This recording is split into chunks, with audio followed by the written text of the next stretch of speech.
জোয়ার এসেছে সুবিশাল সমুদ্র তটে। জোয়ারের তালে তালে মহাসমুদ্রের গহীন থেকে উঠে তীরে এসে ঠাঁই নিয়েছে রং বেরঙের ঝিনুকের দল।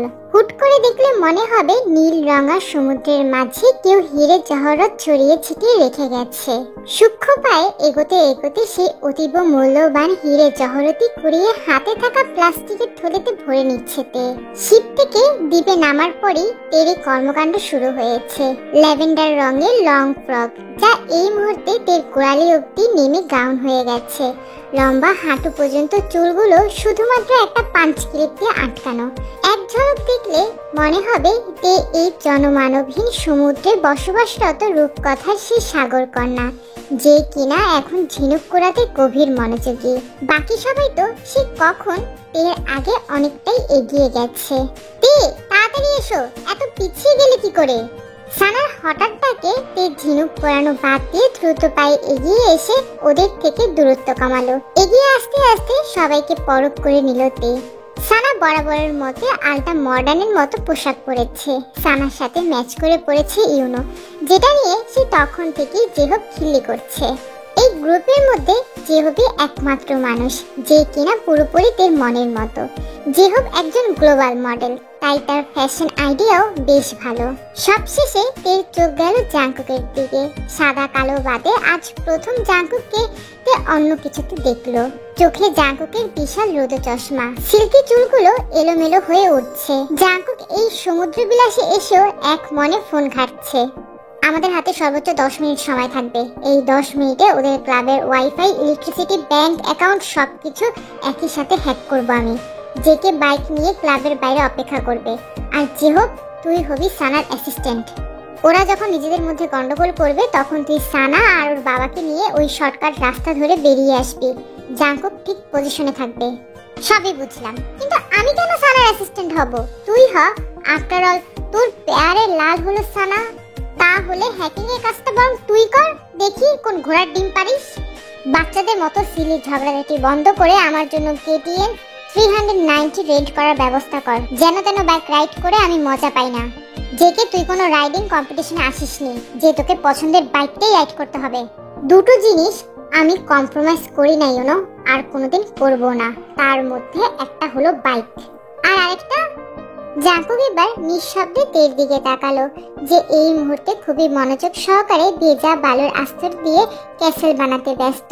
তেকে দেখে জেহব এগিয়ে গেল তের দিকে। তারপর তের পাশে বসে বলল, আমি হেল্প করব? সত্যি করবেন? জেহব হ্যাঁ সূচক মাথা নাড়িয়ে তের হাতে হাত লাগায়। এদিকে জেহব তে কেউই খেয়াল করেনি কেউ একজন ওদেরকে চোখ দিয়ে গিলে খাচ্ছে। বালুর ক্যাসেলটা জেহপারতে প্রায় তৈরি করেই ফেলেছে। এবার ফিনিশিং দেবার পালা। বালুর আস্তরে আলতো করে হাত বুলাতে গিয়ে তে হাতের সাথে একটু স্পর্শ লেগেছে কি লাগেনি। তৎক্ষণাৎ কয়েক মিটার দূর থেকে কর্কশ কণ্ঠে চেঁচিয়ে ওঠে জাংকুক, জেহবের বাচ্চা! আচমকা চিৎকার শুনে লাফিয়ে ওঠে পেছনে চাইল জেহব। কয়েক মিটার দূরত্বে হাত মুঠি করে দাঁড়িয়ে থাকা জাংকুকের মুখভঙ্গি দেখে জেহবের গলা শুকিয়ে গেল। জেহবের বুঝতে বাকি নেই এই মুহূর্তে জেহবের খবর আছে। নিজেকে বিপদমুক্ত করতেই জেহব তৎক্ষণাৎ বাম হাত দিয়ে টোকা মেরে ক্যাসেলটা ঠাস করে ভেঙে ফেললো। এবার জাংকুকের সাথে তের মেজাজও সপ্তম আসমানে চলে গেল। এক ঘুষিতে জেহবের নাক ফাটিয়ে দিতে ইচ্ছে হলো। শালা ভিতর ডিম একটা! জেহব ভয়ার্ত চাহনি নিয়ে একবার জাংকুকের দিকে তো একবার তের দিকে তাকালো। সঙ্গে সঙ্গে জাংকুকের কঠিন আওয়াজ ভেসে এলো, তুই আবার ওদিকে চোখ দিয়েছিস? জাংকুক আর জেহবের কাহিনী দেখে তে বিরক্ত হয়ে ধাপ ধাপ পা ফেলে সেখান থেকে চলে গেল। রাগে দুঃখে তের মন চাচ্ছে কান্না করতে, ইচ্ছে করছে আপার কাছে চলে যেতে, কিন্তু তে তো বাচ্চা নয়। যেমন বাচ্চারা মায়ের কাছে যাবার জন্য বায়না করে, কিন্তু তেমন করতে পারবে না। নিজের আত্মসম্মানে 12টা বাজানোর কোনো ইচ্ছেই তের নেই। এদিকে জেহবকে ইচ্ছে মতো কতগুলো ঝাড়ি দিয়ে অনেকটা দূরত্ব রেখেই তের পিছনেই জাংকুক। আর মনে মনে জাংকুক বলছে, দেখি কত দূর যেতে পারিস। আমি আটকাবো না, আটকাতে গেলে তোর খবর আছে আজ। জাংকুক মোবাইল চেক করে দেখলো ওরা নেটওয়ার্কের বাইরে চলে এসেছে। আবার সন্দেহ হয়ে এসেছে। তাই জাংকুক এবার তেকে নিয়ে আসবে বলে দ্রুত পায়ে কিছু দূর এগোতেই একটা অযাচিত দৃশ্য দেখে থমকে গেল। তে একটা থাই লোকের সাথে ব্যাগ নিয়ে টানাটানি করছে, বলা চলে এক প্রকার জোর জবরদস্তি করছে। তের পাশে দাঁড়িয়ে অদ্ভুত দেখতে একটা কুজো বৃদ্ধা মহিলা।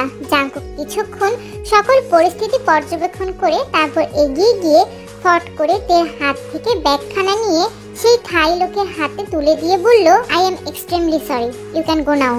লোকটা জাংকুককে ধন্যবাদ জানিয়ে চলে যেতেই তৎক্ষণাৎ হিংস্র বাঘিনীর ন্যায় তে ক্ষেপে উঠল। অন্যদিকে জাংকুক পাঁচ পাখির মতো ধারালো দৃষ্টিতে সেই ছদ্মবেশী অদ্ভুত মহিলার দিকে তাকাতেই সেই মহিলাও ভয়ে একটা শুকনো ঢোক গিলে অন্যদিকে চলে যায়। আপনি কেমন মানুষ বলুন তো, একটা হাইজ্যাকারের হাতে ওই বৃদ্ধা মহিলার সব টাকা পয়সা তুলে দিলেন? এতটা নির্দয় আপনি কি করে হতে পারেন? উনি আপনার মা হলে এই কাজটা আপনি করতে পারতেন কখনো? মায়ের শাসন বারণ ছাড়া উচ্ছৃঙ্খল জীবনে বড় হলে এই হয়। রাগের বহিঃপ্রকাশ ঘটাতে গিয়ে তে কি থেকে কি যে বলে ফেলেছে নিজেও জানে না। তবে কথার মাঝপথেই জাংকুকের শক্ত হাতের থাপ্পড় এসে আছড়ে পড়ল তের নরম তুলতুলে গালে। চরের আঘাতটা এত বেশি ছিল যে তের মনে হচ্ছে তের গালটা খসে পড়েছে। আগে মানুষ চিনতে শেখ, তারপরে জাজ করতে আসবি, ইডিয়েট। আমার চোখের সামনে থেকে চলে যাতে, নয়তো আরো মার খাবি। এই মুহূর্তে আমি তোর মুখটাও দেখতে চাই না। জাংকুকের কথায় পারদের মতো তেজ ছড়িয়ে পড়ল তেজ শরীরে রঞ্জে রঞ্জে। রাগের তাপে হিতাহিত ধ্যান শূন্য হয়ে জাংকুকের কথা শেষ হতে না হতেই হনহন করে উল্টো পথে হাঁটা দিল তে। এদিকে জাংকুকের মাথায়ও আকাশ সম জিদ চড়ে বসেছে। তাই জাংকুক নিজেও তের কথা চিন্তা না করে হাঁটা দিল তের বিপরীত দিকে। পুরো হাসপাতাল ছোটাছুটি শেষে সন্ধ্যা হতেই ক্লান্ত শরীরটা টেনে এলোমেলো পা ফেলে জিমিন এগোচ্ছে জাংকুকের সেই ছোট্ট ডুপ্লেক্স বাড়িটির দিকে। মনের মধ্যে এক রাশ অভিমান, ক্লান্তি, পরিশ্রান্ত শরীর। ডেইলি হসপিটাল টু বাসা, বাসা টু হসপিটাল, সবকিছুর মধ্যেও জিমিনের মনে ভেসে বেড়াচ্ছে খুশির লাবডুব। আর তো কিছুদিন, তারপরে মা সুস্থ হয়ে যাবেন। জিমিনের সমস্ত কষ্টের ফল পাবে। জিমিন যখন সোডিয়ামের আলো ছায়াকে পেছনে ফেলে ধীর পায়ে এগিয়ে যাচ্ছিল, তখন আবারও সেদিনের সেই অনাকাঙ্ক্ষিত মুখ দুটো সামনে চলে আসে জিমিনের। রাস্তার পাশে গাড়ির ডিকিতে হেলান দিয়ে দাঁড়িয়ে আছে সুগা, সাথে সেদিনের সেই সুন্দরী মেয়েটাকে দেখে বিদেশি মনে হচ্ছে না, হয়তো বাংলাদেশি। জিমিন কয়েক মুহূর্ত দাঁড়িয়ে সবটা পরখ করলো, তারপর এমন ভাবে ওদের অতিক্রম করে চলে গেল যেন জিমিন সুগাকে চেনেই না। কিন্তু সুগা জিমিনকে দেখা মাত্রই জিমিনের পিছু নিয়েছে। জিমিনের হাঁটার গতি ধীরে ধীরে বাড়ছে দেখে সুগা দ্রুত পায়ে এসে জিমিনের বাহু টেনে ধরে জিমিনকে দাঁড় করিয়ে দিল। জিমিন সাথে সাথে সুগার হাতটা ঝাড়ি মেরে বলল, কি সমস্যা আপনার? আপনার কি সমস্যা? ইগনোর কেন করছেন? আপনার কেন মনে হলো আমি আপনাকে ইগনোর করছি? আপনাকে ইগনোর করার যোগ্যতা কি আমার আছে? কথা এড়াচ্ছেন? মোটেও না। জিমিন এতটাও ভীতু নয়। I like it. জিমিন আবারও হাঁটা ধরলো। সুগা এবার জিমিনের পাশে হাঁটতে হাঁটতে বলল, ফোন না ধরার কারণটা জানতে পারি? ইচ্ছে করেনি তাই ধরিনি। আপনার ইচ্ছেরা তো খুব বাজে। এই বলে জিমিনের 5 আঙ্গুলের ভাঁজে নিজের আঙ্গুল ঢুকিয়ে শক্ত করে চেপে ধরল সুগা। আবারও হাত ধরেছেন কেন? ইচ্ছে হয়েছে তাই ধরেছি। আমার ইচ্ছেরাও খুব একটা সুবিধাজনক না, বুঝলেন? সুগার কথার পিঠে লম্বা একটা দীর্ঘ নিঃশ্বাস ছেড়ে জিমিন নরম কণ্ঠে শুধালো, সুগা, আপনি শুধু আমার, তাই তো? 100%। জিমিনের ফ্যাকাশে ক্লান্ত মুখটায় এতক্ষণে হাসির ঝলক দেখা দিল। নিজ হাতটা সুগার হাত থেকে ছাড়িয়ে 2 হাতে সুগার বাহু আঁকড়ে ধরে মাথাটা এলিয়ে দিল সুগার কাঁধের উপর। টায়ার্ড লাগছে? জিমিন হ্যাঁ সূচক মাথা নাড়ে। সঙ্গে সঙ্গে জিমিনকে 2 হাত উঁচিয়ে কোলে তুলে নিল সুগা। কি করছেন কি? বাড়ির কাছে চলে এসেছি তো, নামিয়ে দিন, কেউ দেখে ফেলবে। সুগা বাঁকা হেসে বলল, বাড়িতে কেউ নেই ডিয়ার। ডাইনিং টেবিলে জাংকুক, ইউনো, জিহোপসানা সবাই উপস্থিত হলো, তেই নেই। কি রে জেকে, তে কোথায়? এখনো খেতে আসেনি যে? ও গড, তোরা শুরু কর, আমি তেকে ডেকে নিয়ে আসছি। আমি ধমক দিয়ে না ডাকলে জীবনও আসবে না এই খাটতেরা মেয়ে। জাংকুকের পাশের রুমেই তের রুম। জাংকুক আর তে এক ভিলায় থাকে, আর বাকিরা অন্য ভিলাতে থাকে। জাংকুক ভিলায় প্রবেশ করতেই জাংকুকের পুরো কুচকে এলো। পুরো ভিলা অন্ধকার। বিচ থেকে ফিরে জাংকুক আর রুমে আসেনি, বাইক রাইড করেছে। কিন্তু এত রাত হয়ে গেল, তে এখনো কেন লাইট জ্বালায়নি? আশ্চর্য। জাঙ্কুক দ্রুত পায়ে এগিয়ে প্রত্যেকটা রুমের লাইট জ্বালালো, তারপর তে রুমের সামনে গিয়ে তাকে ডাকতে শুরু করলো। কিন্তু ভেতর থেকে কোনো সাড়া শব্দ না পেয়ে জাঙ্কুক চিন্তায় পড়লো, কালকের মতো কিছু হয়নি তো আবার। কালকের কথা মনে পড়তেই জাঙ্কুক পাসওয়ার্ড চিপে রুমে ঢুকে দেখে পুরো রুম ফাঁকা, তিনি। সাথে সাথে জাঙ্কুকের মনে হলো জাঙ্কুকের কলিজাটা কেউ খামচে ধরেছে। যে হোক ইউনো আর সানাকে নিয়ে হাসাহাসি করছে। ঠিক সেই মুহূর্তে ছো মেরে জেহবের কলার চেপে ধরে জাঙ্কুক হুঙ্কার দিয়ে শুধালো, তুই কোথায়? তুই কোথায় মানে? ভাই, সেই যে বিকেলে উত্তম মাধ্যম দিলি, তারপর আমি আর তের ধারে কাছেও যাইনি। Believe me, god promise. Jungkook জেহবকে ছেড়ে দিয়ে জল শক্ত করে সবার দিকে তাকিয়ে বলল, তোরা তেকে নিয়ে আসিসনি? তুই তো আমাদের আগেই চলে এলি, আর আমরা ভাবলাম তেকে তুই সাথে করে নিয়ে এসেছিস। Damn it. জেহব, কয়টা বাজে চেক কর তো, আমি দ্বীপে যাব। প্রায় 10টার কাছাকাছি। এই সময় অত দূরের দ্বীপে কোনো শিপই যেতে রাজি হবে না। তাছাড়া দ্বীপের শেষ ফেরি সন্ধ্যা 7টায়। তাহলে এমার্জেন্সি হেলিকপ্টার বুক কর। ইয়ে মানে এত রাতে হেলিকপ্টার বুক করাটা কিছুটা কস্টলি হয়ে যাবে। সো হোয়াট, টাকা কি তুই দিবি?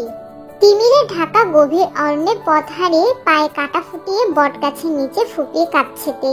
তখন রাগের তাপে হিতাহিত জ্ঞান শূন্য হয়ে এক মনে হাঁটতে হাঁটতে যে কোথায় এসেছে, কোন রাস্তা দিয়ে এসেছে তার কিছুই মনে নেই তের। তে যখন বুঝেছে ও পথ হারিয়েছে, তখন তে দিক বেদিক হয়ে বনে ছুটেছে। তাই তো তখনই পায়ে কাটা ফুটেছিল। অন্ধকারে তে অনেক চিৎকার করে সবাইকে ডাকে, কিন্তু কোনো লাভ হয়নি। এক পর্যায়ে তে ফুপিয়ে কাঁদতে শুরু করে। হঠাৎ শুকনো পাতার মরমর আওয়াজ পেয়ে তে মাথা তুলে তাকায় সামনের দিকে। চারিদিকে অন্ধকারে বুঝতে না পারলেও পায়ের কাছে কিছু একটার উপস্থিতি সুস্পষ্ট। ব্যাপারটা দেখতে তে পায়ের ছেঁড়া জুতা ছুঁড়ে মারতে সঙ্গে সঙ্গে ফনা তুলে হিসহিসিয়ে ওঠে এক জংলি সাপ। হঠাৎ পায়ের কাছে সাপ দেখে তে চোখ মুখ হাত দিয়ে ঠেকে আবার দৌড় লাগায়। দৌড়ে একটু সামনে এগোতেই সামনের জঙ্গলের মাঝে এক ভয়ঙ্কর চোখের উপস্থিতি টের পেয়ে থমকে যায় তে। অন্ধকার জঙ্গলে এমন ভয়ঙ্কর চোখ দেখে আটকে উঠল তের সর্বাঙ্গ। এটা আবার কি? বাঘ ভালুক নয় তো? এবার আমি কোন পথে যাব? ওই ভয়ঙ্কর চোখ দুটো ধীর পায়ে এগিয়ে আসছে তের দিকে। ব্যাপারটা বুঝতে পেরে তে উল্টো পথে ছুটে দৌড়তে লাগলো। দৌড়ানোর সময় অনেক জায়গায় কেটে কুটে গেছে, জামা ছিঁড়ে পিঠ পর্যন্ত নেমে গেছে। ছুটতে ছুটতে হঠাৎ করে মাঝ পথে আলোর ঝলকানিতে চোখ ঝাপসা হয়ে এলো তের। তীব্র ঘূর্ণন বাতাসে হাঁটু সমান লম্বা চুলগুলো উড়ে যেতে চাইছে যেন। চোখ দুটো আপনা আপনি বন্ধ হয়ে গেল। বেশ কিছুক্ষণ পর তের চোখ খোলা মাত্রই মানুষের উপস্থিতি টের পেয়ে যেন দেহে প্রাণ ফিরে এলো। চোখের সামনে মানুষটা যে জাঙ্কুক, এটা বোধগম্য হতেই দৌড়ে গিয়ে জাঙ্কুকের বুকে ঝাঁপিয়ে পড়ে শব্দ করে কেঁদে উঠল তে। এতটা জোরে জাঙ্কুকের বুকে ঝাঁপিয়ে পড়েছিল যে জাঙ্কুকের পেশি বহুল শরীরটাও কম্পিত হয়ে উঠল। কাঁদতে কাঁদতে তে এক হাতে জাঙ্কুকের হুডি খামচে, অন্য হাতে ক্রমাগত জাঙ্কুকের বুকে আঘাত করে যাচ্ছে। বিপরীতে জাঙ্কুক টু শব্দ করছে না, চুপচাপ চোখ বন্ধ করে দাঁড়িয়ে আছে। কারণ এই মুহূর্তে উপরওয়ালার কাছে জাঙ্কুকের চেয়ে কৃতজ্ঞ বোধ আর কেউ নেই। জাঙ্কুক তের আঘাত পাত্তা না দিয়ে আলতো হাত বুলিয়ে দিল তের নরম তুলতুলে গালে, যেখানটায় জাঙ্কুকের 5 আঙ্গুলের ছাপ এখনো বিদ্যমান। ইচ্ছে করছে আরো গভীর আদর করতে, কিন্তু তা তো সম্ভব নয়। জাঙ্কুক নিজের হুডিটা খুলে সেটা দ্বারা তের পুরো শরীর ঢেকে নিয়ে তেকে কোলে নিয়ে উঠে গেল চলন্ত হেলিকপ্টারে। তে এখনো জাঙ্কুকের কলার ছাড়েনি। তের বোধহয় বিশ্বাস ছিল জাঙ্কুক তেকে রেখে দ্বীপ ছেড়ে কিছুতেই যেতে পারে না। পাহাড়ের চূড়ায় অবস্থিত দোতলা আলিশান ভিলার গা ডাবিয়ে দেওয়া নরম বিছানাতে এপাশ ওপাশ করে কিছুতেই ঘুম আসছে না জাঙ্কুকের। মনে যে অন্য কারোর নাম জপে যাচ্ছে বারংবার। হুট করে বিছানা ছেড়ে দক্ষিণের খোলা জানালার মুখোমুখি হয়ে দাঁড়ায় জাঙ্কুক। কপালে জাঙ্কুকের গভীর চিন্তার ভাঁজ। ঠোঁটের ভাঁজে সিগারেট ধরিয়ে মুখে বিড়বিড়ানো অস্পষ্ট আওয়াজে জাঙ্কুক বলল, কি করব আমি? দিনে দিনে আমি আনহেলদি অবসেশনে পরিণত হচ্ছি। পাশ ফিরে তোকে দেখব এমন দিনের জন্য আমাকে আর কতদিন অপেক্ষা করতে হবে? আমার যে তোকে চাই চাই। হঠাৎ করে জাঙ্কুকের স্বাভাবিক মুখভঙ্গিমা অনেকটা কঠিনত্ব রূপ ধারণ করে। তীক্ষ্ণ জোয়ালটা ব্লেডের মতো শক্ত হয়ে পুনরায় বিড়বিড়ালো। যেই মুহূর্তে মনটাকে আর মানাতে পারবো না, ঠিক সেই মুহূর্তেই এই সব বয়সের পার্থক্য, সম্পর্কের জটিলতা কিংবা এর চেয়ে আরো বড় কোনো বাধা সবকিছুকেই জাস্ট উপরে ফেলে দেব আমি। মাইন্ড ইট কিন্তাহাম, সেদিন আমার কাছে কেটেও লাভ হবে না। আমি এতটাও সদয় নই, নিজের জিনিস আমি চেয়ে নয় কেড়ে নিই। কেটে যাওয়া জায়গাগুলোতে একটু একটু করে তে অ্যান্টিসেপটিক লাগাচ্ছিল, পিঠের আঘাতটাই একটু একটু করে মলম লাগাচ্ছিল তে। তখনই হঠাৎ রুমে কারো উপস্থিতি টের পেয়ে অসাবধানতা লাফিয়ে ওঠেতে। মাথা তুলে জাঙ্কুককে দেখে ব্যস্ত ভঙ্গিতে দ্রুত নিজের কাঁধ থেকে জামাটা তুলে ফেলে বলল, মেয়ে মানুষের রুমে নক করে ঢুকতে হয়, সেটা জানেন না? ম্যানার্সলেস লোক কোথাকার। তোর রুমে আবার আমাকে অনুমতি নিয়ে ঢুকতে হবে? পিচ্চি মেয়ে একটা, দেখি কোথায় লেগেছে। জাঙ্কুক হাত বাড়িয়ে দিতেই তে দ্বিধাগ্রস্ত হয়ে নিজের জামাটা শক্ত করে চেপে ধরে বলল, আমি আপনার চেয়ে ছোট হতে পারি, তবে বয়সের দিক দিয়ে আমি অতটাও ছোট নই। গোপনীয় ক্ষতটা দেখাতে তে সংকোচ বোধ করছে। ব্যাপারটা বুঝতে পেরেই জাঙ্কুককে এক পা তুলে নিজের উরুর উপর রেখে দেখতে দেখতে বলল, তাই নাকি? বিয়ের বয়স হয়েছে? কি বিয়ের বয়স হয়েছে? বরকে সামলাতে পারবি? জাঙ্কুকের হঠাৎ করা ছবলের মতো প্রশ্নে তে লজ্জায় দ্রুত প্রসঙ্গ পাল্টে বলল, ব্যথা পায়ে হাত দিচ্ছেন কেন? আরো ব্যথা দেব বলে। সত্যি আরো ব্যথা দিবেন? তের কথাটা বলতে যতক্ষণ না লেগেছে সঙ্গে সঙ্গে পুরো রুমে ঝংকার তুলে শব্দ করে হেসে উঠল জাঙ্কুক। জাঙ্কুককে এভাবে হাসতে দেখে আপনা আপনি ফাঁক হয়ে গিয়েছে তের ওষ্ঠধর। তেকে এভাবে হাঁ করে থাকতে দেখে জাঙ্কুক হুট করে নিজের আগের রূপে ফিরে এসে বলল, হাঁ করে আছিস কেন? মাছি খাবার শখ হয়েছে? আপনি হাসতেও পারেন? চুপ, ওই পা দেখি। তে দেখলো জাঙ্কুকের এক পায়ে অলরেডি ব্যান্ডেজ বেঁধে দিয়েছে, অন্য পাটা জাঙ্কুক নিজের উরুর উপর রেখে ঘুরিয়ে ফিরিয়ে দেখছে। কি রে, এই পায়ে নুপুর কোথায়? হারিয়ে ফেলেছি। এই নুপুরটা আমার খুব পছন্দের ছিল জানেন, তাই তো একটা হারিয়ে যাওয়ার পরও আরেকটা খুলিনি। হঠাৎ জাঙ্কুক থেকে প্রশ্ন করে বসে, আচ্ছা তে সেদিন ন্যান্সি তোকে রেগে মেগে কি এমন বলেছিল? জাঙ্কুকের প্রশ্নে তে কিছুক্ষণ ভেবে হো হো করে হেসে উঠল। কি ব্যাপার, হাসছিস কেন? হাসবো না? ন্যান্সি আপু তো আপনার জন্য এক কথায় পাগল। সেদিন রাতে কচকচ করতে করতে আমাকে কত কি শোনালো। বলে কিনা আমাকে যাতে আপনার ধারে কাছেও আর না দেখে। আমি আসার পর থেকেই নাকি আপনি বদলে গিয়েছেন। কিন্তু উনি তো আর জানেন না আমি আপনার চিরাচরিত শত্রু। জানলে বোধহয় এসব কথা জীবনেও বলতেন না।